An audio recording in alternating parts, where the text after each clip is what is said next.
Hey everybody, welcome to The Dose. My name is Brian. It was a gut-wrenching day of football today.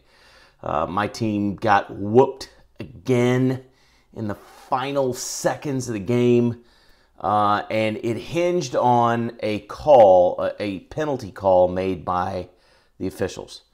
And last week when my team lost by one score in the very final seconds of the game, it had to do with a penalty call made by the officials.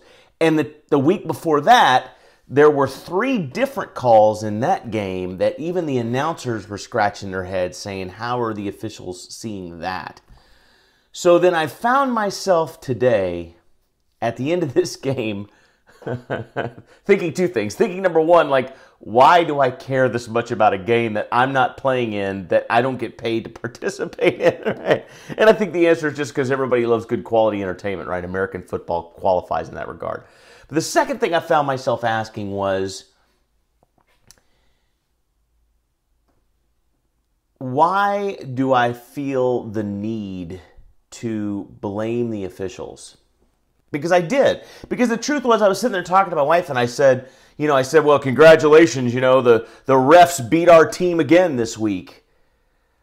And then I got to thinking about it. I says, why do I feel the need to blame this on the officials? The reality is, if my team, I always speak like I'm on it, right? Like I got a roster position.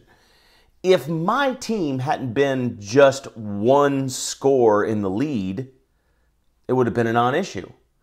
If my team had put up more than 6 points on offense today, it would have been a non-issue. If my team hadn't played so horribly that the decision of who wins the game came down to 1 penalty, deserved or not, then we wouldn't have lost the game. The reality is, I was giving my guys an excuse.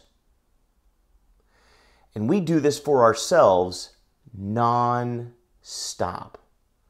We give ourselves excuses for our own poor behavior, for our own poor performance, for our own inability to produce, for our own unwillingness to produce or sacrifice or do the things necessary. We make excuses for ourselves so conveniently. We do it so often and so conveniently that we find ourselves making excuses for other people or entities, like NFL football teams even, right?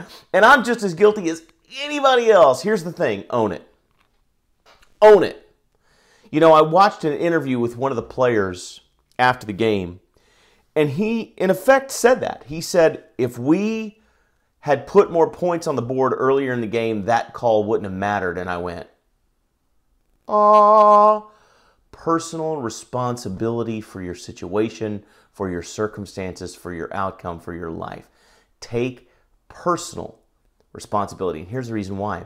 Because if my team had said, well, it was all the refs' fault, then the refs are going to have to change before they can win a football game. But if they can take responsibility and say, it's our fault, we can do something about it, now they're empowered to put more points on the board and to win football games. The point is, in this game of life that you and I play, you're only empowered to win your game of life if it's your fault, good or bad, where you are today.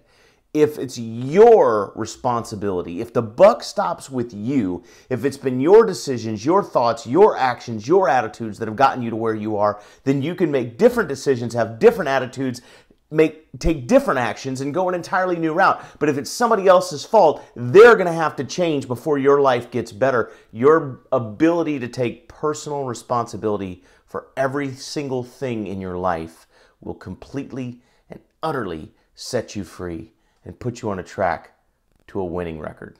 And that's The Dose. Have a great week, everybody.